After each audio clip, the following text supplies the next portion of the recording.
Hi, and welcome to the 4th Annual Film Industry Mixer. I'm Ann Bunicor, the host of WXLM's Everyday People, and today I have the opportunity to interview writer, producer, and director Patrice Hamilton, and I am very honored to be able to welcome her to this interview. So thank you for joining me here. Thank you. We have a lot to talk about, but the first thing I'd like to do in chronological order is talk about your first film that you put out back in 2005. Okay. Tell us a little bit about The Long Weekend and its success right off the bat in New York. Well, I wrote that film because I have to say, right after the Patriot Act was passed, I was a little concerned about our privacy rights way back then. And so I wrote this short story that had to do with two people who were, it was a futuristic kind of look at a worst case scenario if we lost all our privacy rights and everything that we talked about was recorded in our homes. And I made a 15-minute, I know, Yeah, I know, back then. And I made a 15-minute film, and I had a lot of short stories to choose from, but I adapted that one because it took place in a house. It had two characters. It was very easy to do for my first time out as a director-producer, and I made it for about $600, and I learned a lot. Now, you were very prophetic, though, Patrice, in the whole concept of losing our privacy. If you were going to do that same movie again today, you think it would be different, or pretty much you hit it on the head? Well, I'll tell you, it wouldn't be, back then it was kind of shocking. And then you went on, though, to produce and write, or exposure. Mm-hmm. And we have a copy of that here. I think it's got a great cover. Thank you. What was the thing that inspired you to do this one? Well, way back, I wrote a collection of short stories that were, what I did was I created a fictitious street called Sycamore Lane, and I populated it with a bunch of different families, and I wrote a bunch of stories that were connected as to how these families kind of influenced one another's lives and bumped into one another's dreams and hopes and stuff. And I collected that as a book, and an agent loved it, and she thought it was going to be big, and she sent it out to a bunch of publishers, and a lot of them said, we like it, we don't love it, we love it, we don't know how to market it. And so I thought, I'm just going to take that collection of stories and adapt it into a screenplay, and that's what I did. And how did they decide to market it when you finally put all those things together? Well, what I did was a friend of mine who had been, Danny Cahill, who had been reading my short stories and my collections for a number of years, he saw my first film, the short film, and said, Patrice, what would you do if you had some real money and could make a feature? And I said, well, I'd take that collection.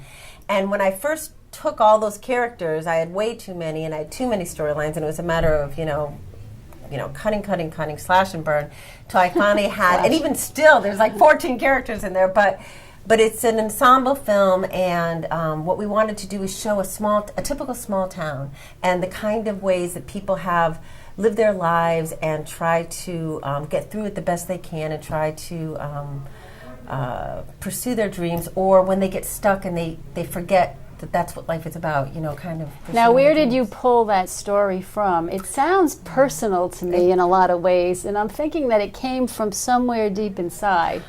I'm not sure, though. Well, if you're a filmmaker, all right, then, you've got this burning desire to make something happen in your life. And if you're if you're in anything in any of the entertainment industries, whether you're an artist or a dancer or whoever, then you've got this burning desire, but you also have this skepticism of whether you're just one of, thousands. And so I guess I write a film about people who get stuck and stop making their dreams happen. And I guess it's my way of saying, don't let yourself get stuck, no matter what, keep pursuing. I really like your hook with that movie.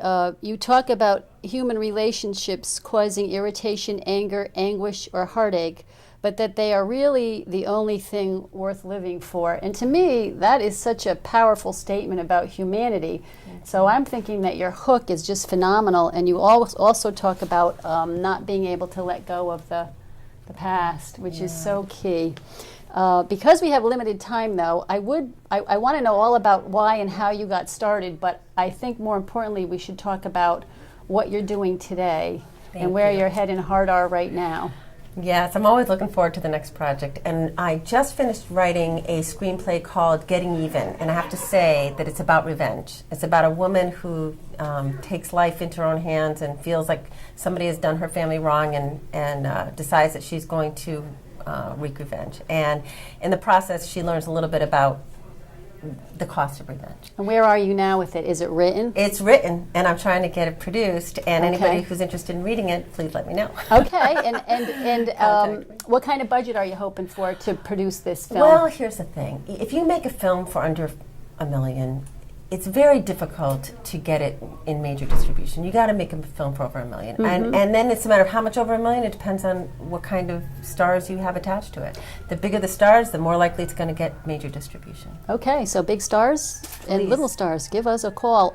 And you also had the opportunity to share some of your filmmaking with your family. Yes, I did. You have how many children? I have 3 children, and all of them were in my first film because I thought that it would be a nice way to include them in my dreams rather than make them feel that my dreams and pursuits were taking them away from, you know. You also have Patrice, a supportive husband. I do. I have a husband who helps me both on the set and then just spiritually and mentally and psychologically. Just And a keeps me career in focused. which you share all your knowledge. Right. I am a full-time professor at Tunxis Community College, and I do get the opportunity to share my experiences with great students. So you contribute socially too. I think that's wonderful.